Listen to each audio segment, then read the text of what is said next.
Okay, looks like we're going to get started and we're going to wait as people start coming in. I want to thank you all for joining us today for our next IC talk. For those of you that have been tuning in since we first started, these talks were really a goal for us to continue to connect journalists in our industry when it was really difficult to do so in person. So before we start with our guests today, I want to make sure I go over some housekeeping items. Today's talk is a conversation between the guest and myself. I will be taking questions during our talk, so if you have any questions, please make sure to add them in the Q&A portion. We will unmute you and you can ask the question directly.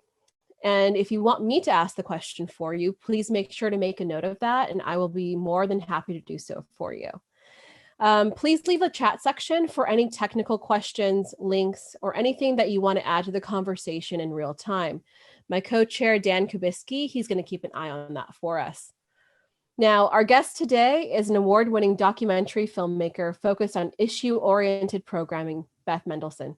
Her current documentary, Turkey Breaking the Silence, reveals the deep divisions in Turkish society and the evolution of autocratic power against a free press. This is the subject of our discussion today. Threats to a free press persist in many parts of the world, and Turkey remains to be one of the countries known for that suppression. In fact, Freedom House classifies the country as not free, and if you've had the opportunity to view the documentary, you will gain insight as to why that is. Thank you, Beth, for joining us today. Thank you, Elle, for having me. I'm delighted to be here, and nice to meet you virtually.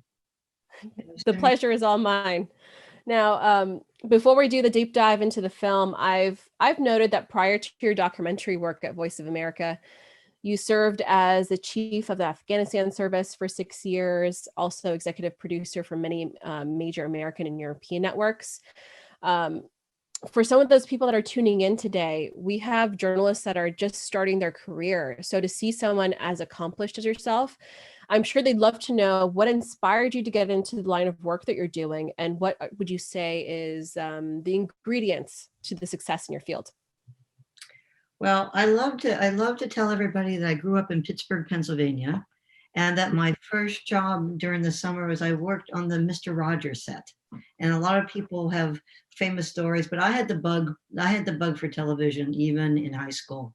And in college, I worked for Mr. Rogers, and I had always wanted to work in television. I started out after college working as a reporter, and then quickly transitioned to being a producer. I feel that I have a passion for storytelling, and I like to tell stories that move people. I like to find situations and people that I think maybe you wouldn't know about unless I had a chance and had the privilege of telling that story. And I've been able to do it in a number of different places. Voice of America has been, I've had an extraordinary 16 years there. As you mentioned, I was the chief of the Afghanistan service, and we launched a television show into Afghanistan, which was really, at that time, the landscape was not filled with that many live talk shows, and we did a talk show, and we had women who were anchoring the program, which is something I'm still to this day quite proud of, and the show is still in existence. And the first documentary I did at Voice of America was about the opium trade, which came out of the work that I was doing as the chief there. So I would say my advice to anybody who wants to be in this business: follow your heart, be passionate, and be true to the story you want to tell, and be persistent, because you have to be persistent. As Ellis, I'm certain for the little I've met you, you know you have to be that way. Absolutely. Thank you so much. I had no idea that you were doing work on Mr. Rogers. So that transition from that line of work to doing news, what made you want to take that transition? Well, I was interested in news. I was always interested in news and politics, but I grew up, as I said, down the street. It turned out I lived down the street from where they filmed the Mr. Rogers show, and I was able to work there as a college intern. So I got to What an experience. and it was just, yeah, it was remarkable. And what you see in the movie was really what it was like. So I got to do that, and to be at WQED in the summers. And then there was KDKA, which is where I had my first job in television. But anyhow, all that to say that, yeah, news, I always had an eye for wanting to do news and politics. That was always something that interested me, which is how I ended up coming to Washington. Oh, that's wonderful. So I'd love to talk about your latest work, The Turkey Breaking the Silence. Why do you believe that it's important for the public to be aware of what's going on in Turkey? You know, um, the way we came to make this film is, I work very closely with the Turkish service, who at Voice of America have incredible inroads into the community there and to really understanding the landscape of what's going on there. And I think, I have to give credit where credit's due. It was through the agency and the Turkish service where this idea really blossomed. And I had the good fortune to be able to work with them and to develop it. So um, I think in the times that we live in now, it's important to understand what's happening around the world, how journalists are really having incredibly difficult times. They're not really able to do their jobs properly. They're under tremendous pressure, and their lives are at stake. And I think it's a very important mission at Voice of America. And me personally, as a journalist for over 40 years, I'm very passionate about it too. So I think the opportunity to tell the story in real time about what's going on in Turkey even surprised me. The severity of the problem there was kind of staggering. And being with Voice of America at a time, you said this project was 2 years in the making, correct? I mean, this was at that point in time, it was a different administration that we're under. So were there any obstacles that you came across, considering that our administration at the time wasn't very press friendly at that point in time, correct? So what was that experience like working on this during that period of time? Well, I think, I was laser focused on the work at hand. Mhm. We had gone over, I had spent a month in Turkey 2 years ago. I spent a month and we were developing a series, and we were doing a piece on a journalist named Kadri Gürsel and a cartoonist named Tuncay Akun for Le Monde magazine. And then we found these activists who had worked for Özgür Gundam, Şebnem Fincace and Ero Andaralu. So we went and we did these. It was originally going to be a series, and then we came back and we put them together. And then I think it was a collective decision that we needed to really go deeper. These profiles in and of themselves were fascinating, but we used them as a building block to really go back and make a film that really gave you a look at how press freedom really became eroded in Turkey, and the road to power of Recep Tayyip Erdogan, how he started out as the mayor of Kasım Pasha, and his rise to power was quite fascinating to watch and for us to observe as we were making the film. I mean, we wanted to make a film that, quite frankly, nobody else had ever made. We wanted to understand and get a pulse of what the Turkish people felt about their leader and what were the circumstances that led to his rise in power.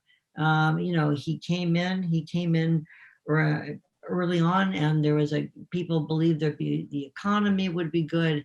He was going to really be the real democratic leader, and there was a shift. Clearly, we know that there was a shift to secularism, and and all of a sudden, the press freedom started to quietly erode, or maybe not so quietly.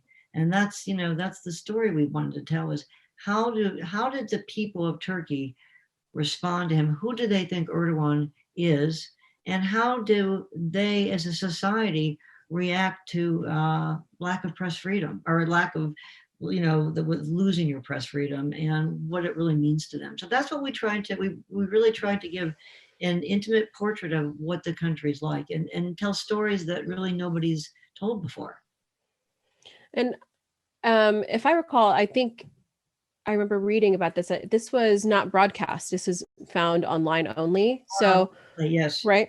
And so what was the reception by the people of Turkey? The main reason is you wanted to make sure that their voice was heard. Have you gotten feedback from those inside Turkey? Have they been able to view the documentary They are, to yes. I mean, we've been, okay. we had an event with Freedom House earlier, and a lot of the people who we were dealing with are still in Turkey. A lot of the people who we interviewed, who are really quite courageous to have come forward to have Right. done this, they've seen it, but there, people are watching online. It is not available at this point on the affiliates. But as what Emma Sinclair Webb said to me, she said, "It will find its way to the people. Believe me, they'll find this film." And we on YouTube, our numbers are growing exponentially every day. People are really interested in the film, so Oh, we know that's that wonderful. we're watching in Turkey.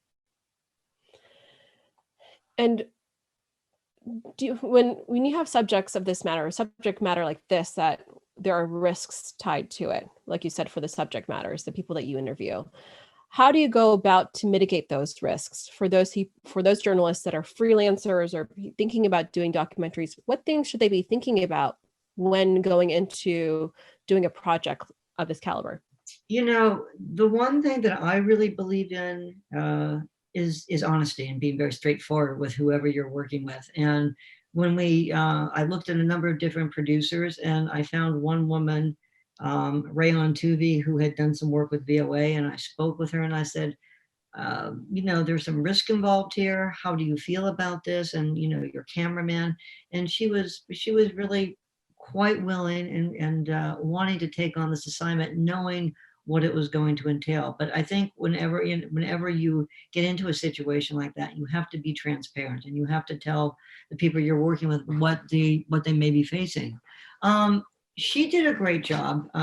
We talked about this briefly before we even got started. I had to direct this from Washington, from my office. I had to find somebody who became a partner with me who could actually be my eyes on the ground. We would look at rushes every day. She would send me back what they shot. I would share it with my writer and my other producer and with the editor. And we would look at things and say, yeah, this is working. This is not. We'd have to send them back. We had we had the challenges of not only their own security. We were shooting this during COVID, and Right. was a That in challenge, itself has its own challenges, had, right? had its own challenges. So we did a lot of filming in February, and we ended up one of the stories of Mamat Chalik, or the farmer. We did a lot with him because we couldn't film in the city, so we would go out and we wanted to do a rural story anyhow. He was very much a pro AKP supporter, and we got to kind of really get a sense of him. And while we were waiting to come back into the city, we were able to develop his story. So, you know, we kind of had a little bit of a strategy about how we were to get through it.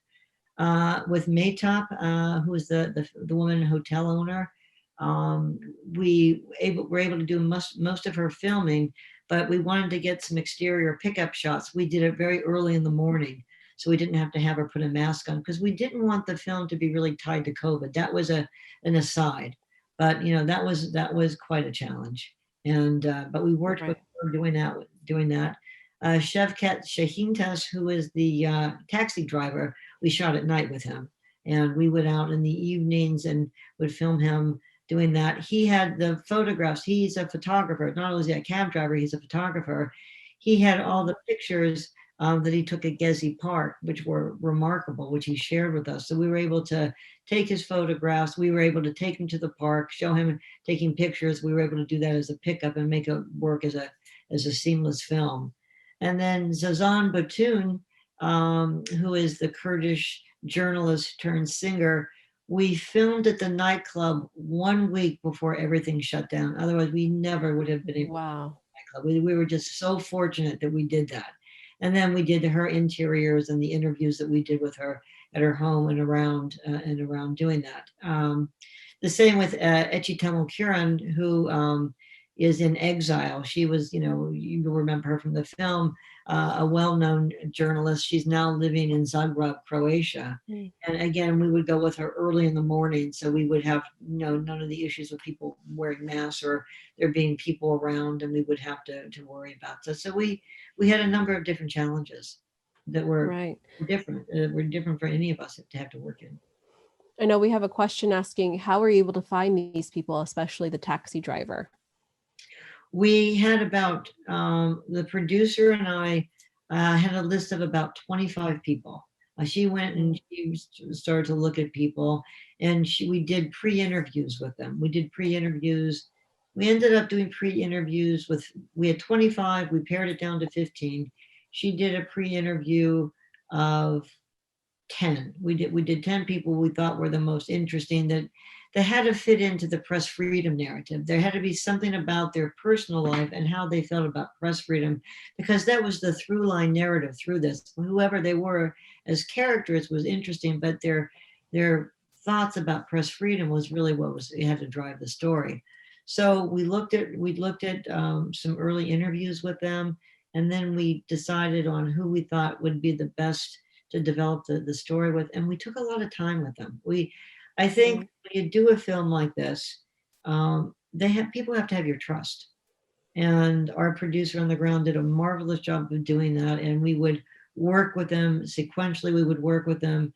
At times it was inconvenient for their family, times for the hotel. And as you know, when you make films, you become like the relative that won't go away. And we were constantly there and working with them. But I think we were able to, to develop a sense of partnership with all the people in the film, and they knew what the film was about. We told them how we were putting it together. We told them about the risk and were they comfortable with it, and everybody knew what we were asking them to do, so there were no surprises at the end, which I And think. have you followed up with them? Have they been able to see the final product? Yeah, Ray on follows up with them. I've gotten notes from all of them, and I think they're all really pleased with the film. They're all really, really pleased with how it's turned out, which I'm very happy about. Then, with the current regime, what do you see? Do you see current threats continuing on with the regime? If so, what do we have in store? What is the civil society? What can we see from that happening with those in Turkey? It's worse than ever.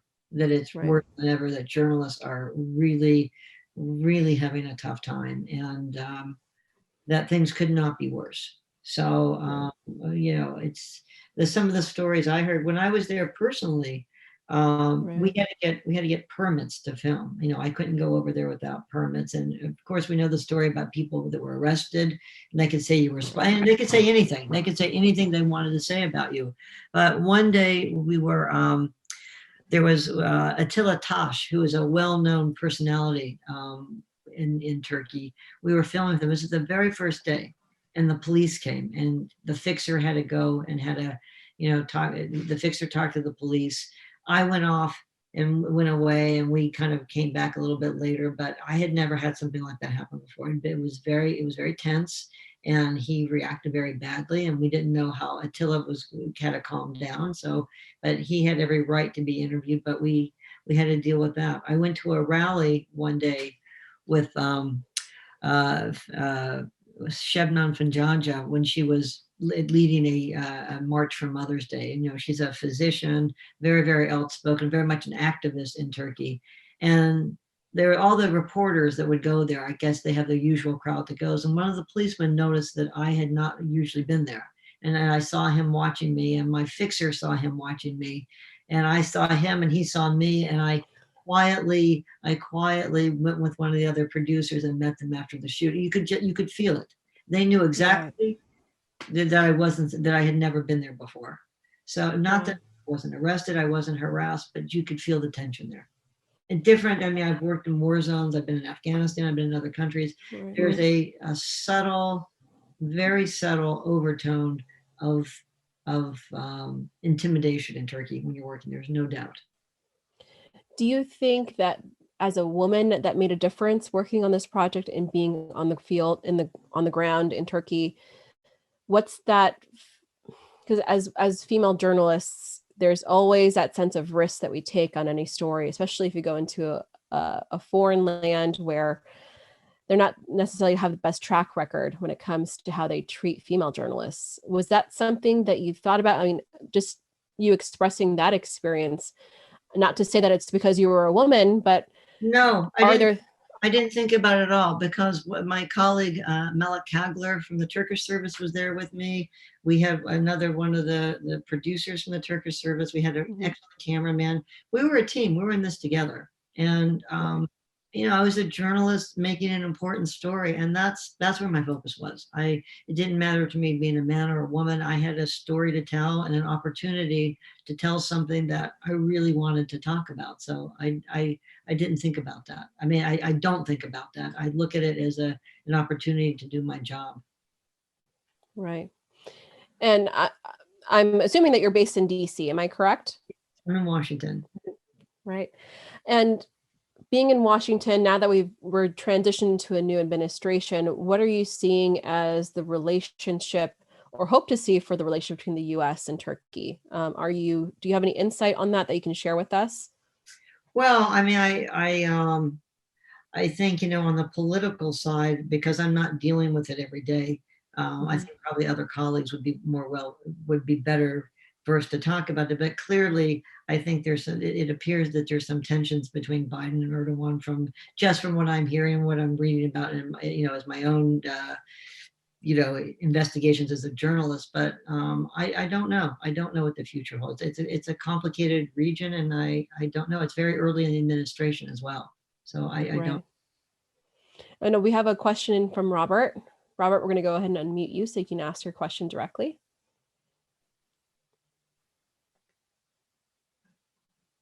Are you there, Robert?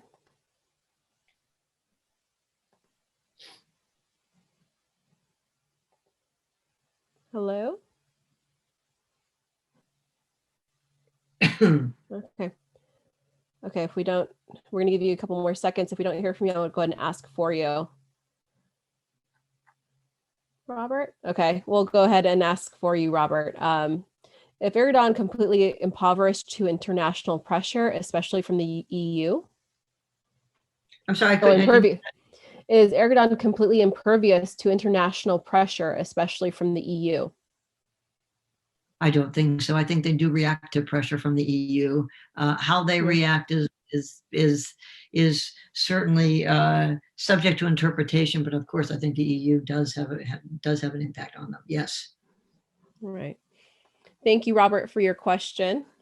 Do you have, I mentioned, recently in the past, I want to say in the past month, Biden had disregarded to address or his position on what happened to Khashoggi in Turkey and Istanbul was very clear. Very And clear. and I think that was a very, eye-opening perception of where the US stands when it comes to press freedom and their reaction and action actually to situations like this, especially since that took place in Turkey. What was your reaction to hearing something like that? And is that something that when thinking about a location like Turkey and knowing that what their perception is of press freedom, do you think that we're going down a dangerous road right now with seeing these interactions from the foreign like countries like the US? I actually was delighted to see that human rights is now so important again. I was personally delighted to see that this administration is taking that stand, because I think it's important that that journalists should not be killed in a prison. I mean, not be killed in an embassy. And I thought what happened there was clearly a horrible situation globally. I mean, that it infected many people's had strong reactions to it. So I'm glad to see that there's more attention being given to human rights, and I do think the United States is wanting more accountability from Turkey. Is my sense. Right, right.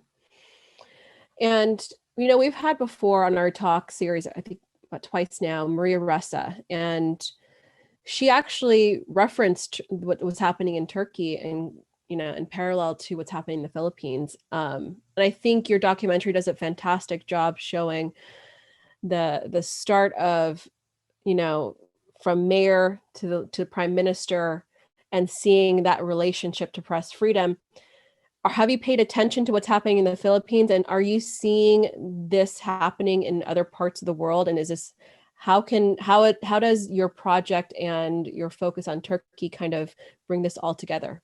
I'm so glad you asked me that question, because I have to tell you, as a filmmaker, that the unraveling of the film, it became so clear that what we were seeing is a pattern that's happening around the world. And I think anybody who has seen the film said, wow, we realize that this can happen anywhere in the world. And I think whether it's the Philippines or where, you pick a country, this pattern of an authoritarian government and the way freedoms are being eroded, this is something that people are paying attention to. And I think it's bringing a lot of awareness to us, to how press freedom is really more important now than maybe it's ever been.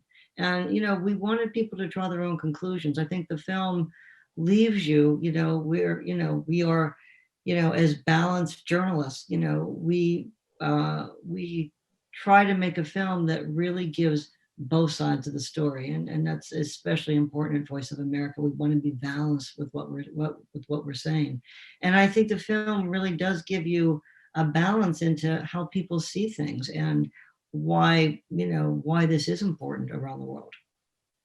Right. And there was one point in the film or in your documentary that said press freedom in Turkey does not mean saying whatever you like. I thought, to me, that was very powerful. And can you explain to us, what does press freedom mean for the people inside Turkey?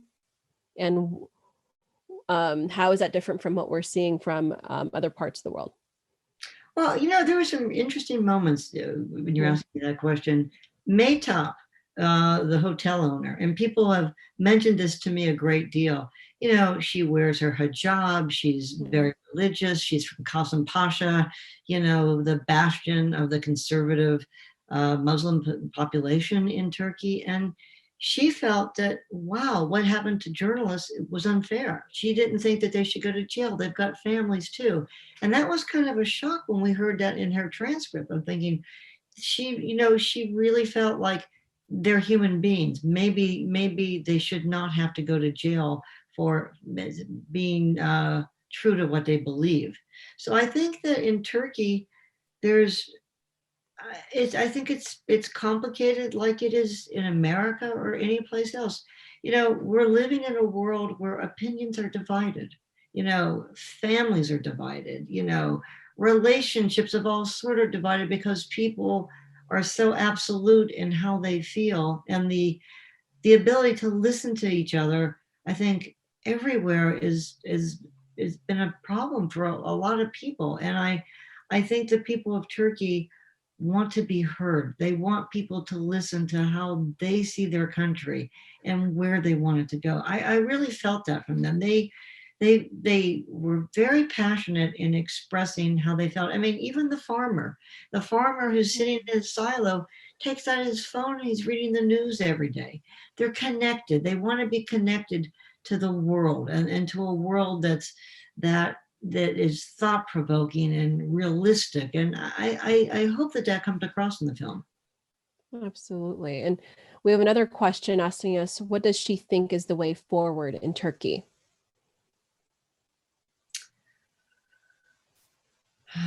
That is a tough question, and I'm not sure that I'm really the best person to answer that. I don't know that I can really answer that in a way that I could give you a good answer that I think has enough insights. I think that Turkey probably has a lot of recovery to do. I know COVID. I mean, when I talk to the crew I've worked with, I mean, the economy is terrible. People Right. locked down.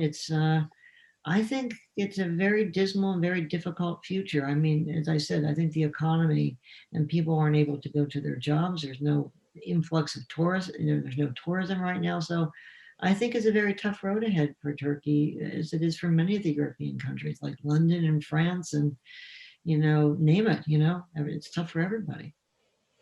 And do you have a perspective as to, are you seeing a parallel in other countries outside of, we discussed Philippines, but are you seeing this trend that you're seeing like in Turkey, with the leadership and how they're dealing with press freedom in other countries that maybe we should be aware of, or it's kind of captured your attention? What countries like strike you? You're talking about the Philippines. What are some of the countries that strike you? For me, I mean, I think about China. I think China, Hong Kong. I mean, it would be remiss of me not to think about that. We've also had, people that talked about it, right? Right. And I think about the US in the Trump era, and I'm very wary thinking about, what is this administration? How are they going to improve that relationship? Because you can improve lots of, policies, but when you deal with journalism and the press freedom issue, it's a totally different issue that the public doesn't think about. Sometimes you just think it's innate in countries like the US, but that's not necessarily the case, right? But as journalists, we see this all over the world. We see it happening everywhere. We see Right. it, and then we say to ourselves, why is it still happening? Right. You know? And having that, trying to find that connection as to how to bring it to the people to understand the importance is, I think as you were doing with your project, right? to me, that's the most important thing. That's the most important takeaway of the film. And I think the thing that I'm the most proud of the agency for allowing us to do is they really let us give a voice, a really honest voice to what the situation is in Turkey. And Right. a way that I think it was personal. I think we gave intimate portraits. We gave really, I think we told the story of Erdogan in a very realistic fashion, and how the erosion took place. And we were very balanced, and all the wonderful things he did for the country and all the things that are maybe not so wonderful now. But isn't that the pattern in all these other countries? It's the same schism. There's the great things about them, and it's the things that are not so great. And it's that push-pull that we're seeing globally right now. And I think Yeah. the film does a good job, I think, of explaining that it can happen anywhere and how Right. it, more importantly, how it happens. Right. And, we've had a message saying, also Hungary and Poland. There's so many places around the world, um, and I think, yeah, and watching films like yours gives us a perspective. This is what could happen if we don't pay attention to these issues at hand in certain countries, correct? Okay, we have another sorry. I was Go going to ahead. ask you, was there anything, and I always like to ask this question, and I'm sorry, I don't mean to be turning the tide here, Oh but no. what was it that stood out for you about the film? Because I always found it interesting what resonates for everybody. Everybody has a different thing that works for them, that really resonated. For me, I think the perspective of the people within the country, just because I've personally been there and also stay in touch with people within the country, I think that sometimes when you're in that world and you've never been outside of that world, it's really interesting to see how their thought process is, and to see what they were saying in reflection to the subject matter, I think was so important, because so many times people outside from like when I would come back home to the United States, I couldn't find that connection, how to make it Hmm. make sense to them, why people are the way that they are in certain regions, or why they think the certain way they do. And I think your film did a fantastic job in doing that, and really giving a voice to the Turkish people, and for people to understand why. And I think it was really important to start with the beginning of his reign and giving that timeline perspective, because so many people don't understand not just that region, but that country. And so I think that was necessary to do. And I appreciate that. Some of the other things that I wanted to mention to you, Elle, is that we tried to find people, Turkish journalists, that would give insights that I had not heard before. Like, I didn't want Mhm. to be just, a typical documentary. I mean, there's no typical documentary, but I wanted to Right. be a film that had like moments like you didn't know about this. Etchi Temelkuran, who we worked with, and was such an interesting juxtaposition to Zozan, because Etche can't really come back into her country, and Zozan can't leave her country. And I loved how that story played out between the two of them. And when I was interviewing Etche, I had, as part of my research, I met a sociologist that told me about the Sela, and that when the Mhm. Sela happened during the coup, that was a real beginning of a major shift in the country, that they knew that their freedom as they knew it was really going to change. And I remember when she was telling me that, I said, I've never heard about that.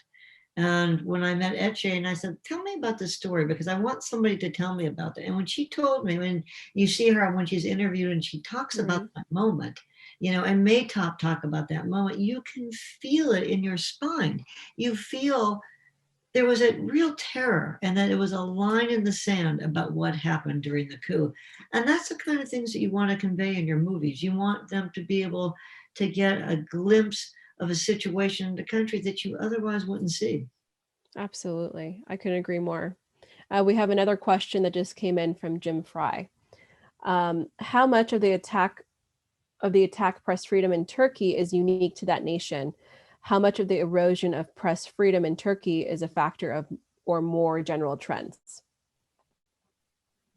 I think we kind of have talked about it. I think we talked about it's in China and in the Philippines and Poland and Hungary with Orban. I mean, I think it's happening everywhere. I think it's happening everywhere, and these kind of leaders are really gaining tremendous traction in the world, and there's a reason for it. I think one of the things we talked about when we were making the film is why. Why is this? Why are we living in a time right now where this personality, this type of domination of one figure is able to do this to one's country? What are the people looking for? What is it that's missing that this is so effective right now? And that's still a question that I think I wonder about. Why is this working? Why do you think? Why do you think that there's leaders like Erdogan, there's in the Or Philippines and in North Korea, all these different what do you think is the appeal of having these kinds of leaders right now? Um, I think there's a sense that I think the authority and the power that they exude, that people buy into it. People think that, well, they're strong and they're positive and they're charismatic and they know what they're doing. I mean, that would be an assumption, but I don't know. I don't know. right. That would just be my own assumption. I don't know that anybody can quite answer that question. I think that's a question many people are asking themselves right now. Right. We have another question about what can journalists or societies around the world do to help press freedom issues in Turkey and in other places? Make more films like this about other countries. I think go into other countries, uh, go into China, go to Hong Kong, go into the Philippines, go wherever you see this happening, and be bold and tell their stories and let people see what's really going on in the ground there. I think there's many other stories like Turkey breaking the silence that could happen anywhere. And I think there's an appetite for it. People want to know. Do you have any other projects in the pipeline right now that you can discuss? I have several in the pipeline, all in the development stage. Nothing that I can announce yet, but I tend to love doing issues oriented films. I've done one on Boko Haram, and we've done this one, and I'm looking at doing. I've done on AIDS, so I like to find things that are touching nerves right now. So I'm looking at another subject that I think has both a domestic and global impact. Wonderful. And then from your previous projects, I know the topics that you cover, like you said, have a sense of risk to them for those that want to cover it, and are on the tip of people's tongues when it comes to the news because it's so relevant. What are some memories that you have that stay with you from some of these projects to this day? Ah, well, let me say. I would have to say one of my favorite stories is holding the cameraman's legs when we were in a prison in Nigeria where there were Boko Haram Wow. Boko Haram soldiers there, and really some of the most dangerous of the Boko Haram criminals that were in this jail. And I'm holding the cameraman's legs so he doesn't fall, and his legs were shaking so hard as we were filming inside. And I was holding onto the microphone that I had taken from my correspondence so I could get the audio of it. And going into the prison beforehand and sitting there, for hours before they took us in, and nobody talking. And it was like a scene from Casablanca. And I go, you can't make this one up. You can't make it. Wow. Yeah, there were some wild times. That's incredible. I mean, I think about some of the projects that I've done and just hearing your stories, it just makes me wish I can get on a plane right now And and we all want right, to be on a plane. I'm ready to get right. on a plane and go do it again. I'm ready. So once COVID kind of runs its course and we're able to feel more comfortable getting on a plane and heading out to, what is the next location that you plan on going to um, once that happens? Not sure yet. Maybe another project in Nigeria, looking at doing something possibly in the world of the impact of marijuana globally. I don't know. I've got a number of different things I'm looking at, a lot of different things that we're kind of exploring, but I don't know. Not sure just yet. But I'm sure the story will find me, or I'll find the story. I'm sure of it. I'll be able to know what it is. Right. And also, how important is it when it comes to putting a team together for these kinds of projects? What are you looking for? And what kind of tips can you give other journalists and producers when it comes to going to these locations to keep in mind?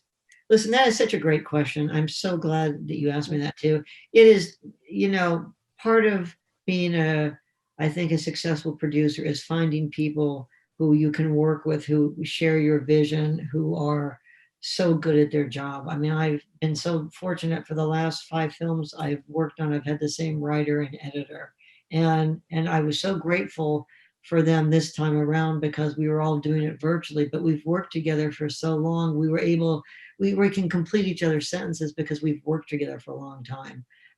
When I hired the producer and the cameraman in Turkey this time, I needed somebody who I felt I could talk to all the time. And we probably spoke 3 to 5 times a day, literally for 6 months. We just, you Wow. have to find people that you respect, you have to find people that you trust, and you have to find people that are as passionate about the mission as you are, because everybody has to be on board. And I think, when you make a film like this, you have to be a little bit like a cheerleader and a captain and a mother and all kinds of things to keep it going on track, because it's not easy. It's really not easy. You have a lot of challenges, versus your team and with the company you're working for and keeping your budget on track. But I just think you have to work with people who you respect and admire, and you have to really enjoy it. You have to really care about what you're doing. And I'm very fortunate that I've been able to really care about what I do. Wonderful. And I know we've had a discussion come up with using the terminology fixer, and I know you mentioned that earlier. And we've had discussions where there's a part of our community that is against using that term. And Mm. what's your take on using that terminology? Are you discussing fixer or calling your local contacts as local coordinators? Is that something you even think about? Fixers and I guess in my old fashioned way, I'm still calling them fixers. Right. Actually, nobody's really ever asked me that before. I didn't realize it was not a term to be used anymore, to tell you the I, truth. But I know I got called out about it maybe a couple of months ago, and it made me start thinking about, oh, maybe how you title someone really makes a difference, or does it I, really? well, And in these countries, whether they're coordinators, fixers, I mean, you really, I mean, your success uh, is all with them. I mean, you really have to trust them. When I was in Afghanistan, I would right, have people that you literally had to trust your life to. When I was in Nigeria, there's people who just will lead you in the way, and you have to have an instinct about who can do that. I mean, you can meet 5 people, and right, instantly, and I know you know this too. When you meet that right right. person, you know it. You know who's going to be able to get you what you need. Who's Because there's no way you're going to be able to get into every nook and cranny in Nigeria or in Turkey, but you know when you found the right person, Oh, and I guess absolutely. that's part of the job too. But I guess I'm gonna start calling them the coordinators now. Well, Oh, it's funny because that when it was brought to my attention, and then I realized there's so much research about it, I thought maybe I need to start thinking about that because I'm like yourself, will call everyone fixers. And question. there was a community of people that said, no, no, you got to start, changing that tone. And I thought, okay, I wonder if other people are thinking about that are in the field. That's interesting. And so I know we have a question that we always ask all of our attendees, our guests, and I want to relay that question to you. What does press freedom mean to you? You know, press freedom has never meant more to me than it has after making this film. I've been a journalist all my career, but I think having worked on this film for as long as I had and doing it, press freedom to me and the ability to be able to tell the truth and to do it in a fair and balanced way. Uh, it just means so much to me that from the I feel much more emotional about press freedom and than I ever have before, and I feel like to be in the position to affect press freedom and to make people understand and allow people to understand what's happening in a place that you wouldn't normally know um, is incredibly important, and it means a great deal to me. Wonderful. And if there's any further questions anyone may have, please make sure to put them in the Q&A. Beth, is there anything you'd like to add to let people know that are joining us or those that are going to be tuning in later on to watch our conversation? Is there anything you'd want to discuss that we haven't already? No, I think we've talked about a lot, but I just wanted to say, please watch the film, enjoy it, take it for what it is, and if you're a filmmaker, think about a film that you can make that's similar in one of these countries that we were talking about. I love the fact that we talked about what's going on in the world. Go someplace, go to the Philippines to do your story. Go to Poland, go wherever you see this happening, and do a story that's bold and courageous that really gives the pulse of what's going on in that country, because I think there's an interest for it. And do you have any tips for resources for journalists that would like to pursue these kinds of projects when it comes to funding? I know they can come to us when it comes to looking for local contacts for fixers, local coordinators. What would you recommend for these journalists to look to for resources? I think organizations like yours, Mhm.